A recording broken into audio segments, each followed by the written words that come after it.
You're crushing your workouts, feeling unstoppable with sky-high natural testosterone. This isn't just a fantasy, it's the potential of Kisspeptin 10. This peptide can boost muscle growth and energy, but also has the intriguing ability to impact testosterone levels and aid in fertility.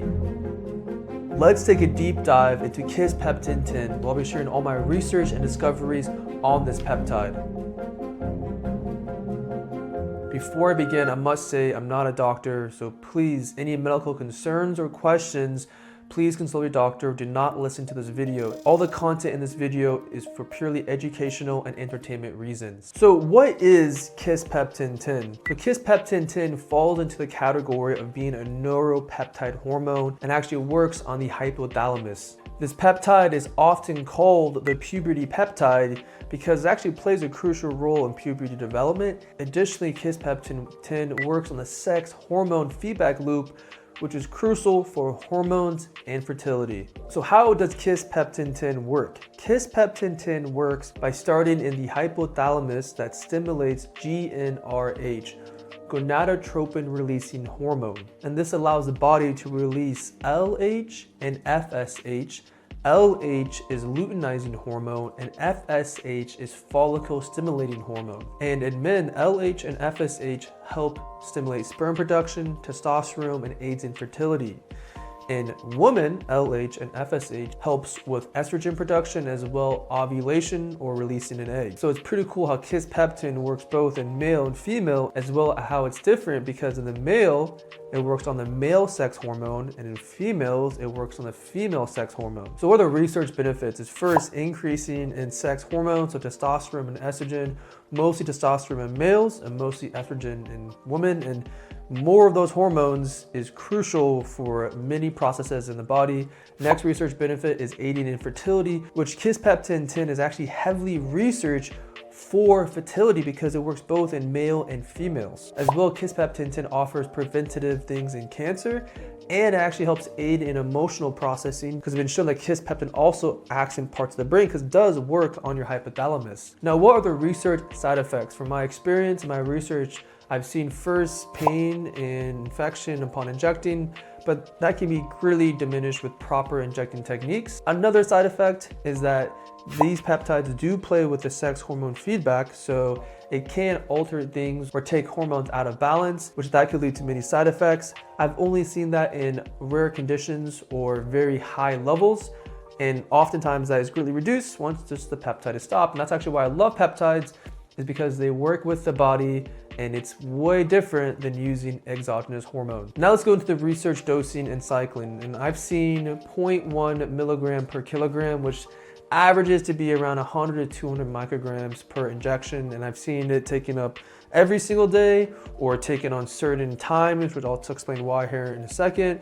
But the cycling really comes to the response and the goal. So for example, Kisspeptin 10 is often a lot used for fertility. So before sex, it can be taken to hopefully enhance that. Additionally, Kisspeptin 10 I've seen cycle continuously to help increase testosterone and as well as overall increase fertility for a long duration. But anyways, it seems 100 to 200 micrograms per injection, and cycling I've seen anywhere from 10 to 12 weeks on, and then taking 4 to 8 weeks off, but even having an off cycle. Some question, because for example, if you're on TRT or other hormone supporters, you don't really go off of them, unless, there's a big reason. And now let's go into the research timing and benefits. And first, the main goal is testosterone production. I think the best time is in the morning to best mimic when your body naturally increases testosterone. So the morning your body has the highest level of testosterone. So I think just aiding your body's natural, cycle is the best. If the main goal is fertility, I think doing Kisspeptin regularly, and especially on the days of trying to conceive a baby, 30 to 60 minutes before sex, because actually the highest levels of LH and FSH are reached about 30 to 45 minutes after the dose. So pretty much you'll have the highest increase of those hormones, which will help with fertility. You have sex during that time, and I think that can, in my opinion, have the highest chances of, fertility benefits. And here are other peptides I would take with Kisspeptin 10. It largely depends on your goal, but I'm thinking if I'm a man, I'm taking Kisspeptin 10. I want more muscle. I want a healthier balls and be more fertile. So first would be growth hormone peptides. I'm a big fan of them. So like testosterone with ipamorelin. So one creates growth hormone, one releases it. I think that can really aid in all the benefits of Kisspeptin 10. Next peptide would be PT141, mostly if I wanted more of a sexual enhancing benefit. Next would be IGF-1 LR3 with PEG-MGF. Those are two different peptides, but that really, if I wanted to focus more on just building mass, building muscle, because Kisspeptin can help with more testosterone. Next peptide, and this is I really want to focus first on testosterone, but if I really wanted to hit fertility hard, they're not really peptides, but I wanted to include it in there, and that is going to be HMG, ACG, and gonadorelin, which pretty much they just work on different parts of the sex feedback loop. I've seen very positive results with fertility when people combine multiple of these compounds with Kisspeptin 10. And finally would be Testogen, which is actually a bioregulator, which I will be going into more depth over bioregulators, which I'm really pumped to start talking about in the future. But anyways, bioregulators can have a huge effect on fertility and just on testicle health, especially testogen over a long period of time. Now here are some supplements I would stack with. First would be some kind of herbal and animal-based test booster. Next would be vitamin D with K2. I think vitamin D and K2 have a good effect, but especially, a synergistic effect, but vitamin D is very important for hormones. And lastly would be DIM, which is actually found in like broccoli and cauliflower and all those vegetables, but DIM actually is an estrogen modulator, so we're really good at balancing out estrogen levels. And the reason why is that when you make more hormones, your body makes more of both. Both people do, both sexes. So in my opinion, it just makes sure that you don't create too much estrogen, especially as a man. And here are some lifestyle tools I would add. And again, my perspective is, why would someone want to use Kisspeptin 10? I want to get jacked. I want to have high hormones. I want to be fertile. So first would be semen retention. So supercharge your energy, supercharge your fertility. Next would be icing your balls, which that may sound foreign to you, but it's actually very potent, and it's important when icing, you don't put the ice directly on your balls, but just research into that. Icing your balls can be very powerful to naturally increase blood flow and testosterone. Next would be red light therapy, again, on the nuts, because we want to focus on the testicles, and especially red light therapy with icing can be a very powerful combination. Next, which is actually learned recently, is magnesium lotion on the balls. Adding the minerals to your testicles can actually enhance just, the quality and, again, indirectly fertility. And you can see all these lifestyle tools focus on your nuts. That's the benefit of being a man, is that we can do a lot with our nuts. That sounds really funny, but again, adding in light, adding in cold, adding in minerals can be a very easy way just to make sure your nuts are the happiest. Again, combining with Kisspeptin 10 and all these other things. And lastly would be HRT. I'm actually a fan of hormone replacement therapy done correctly, especially Kisspeptin 10.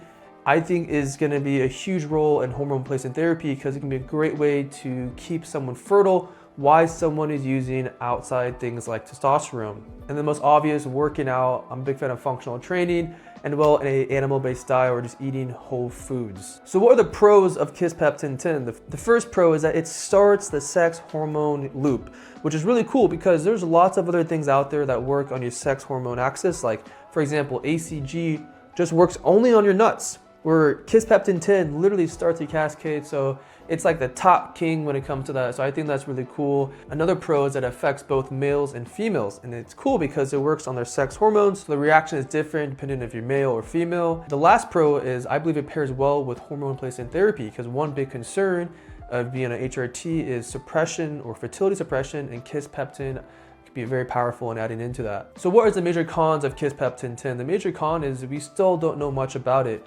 It's a fairly new peptide.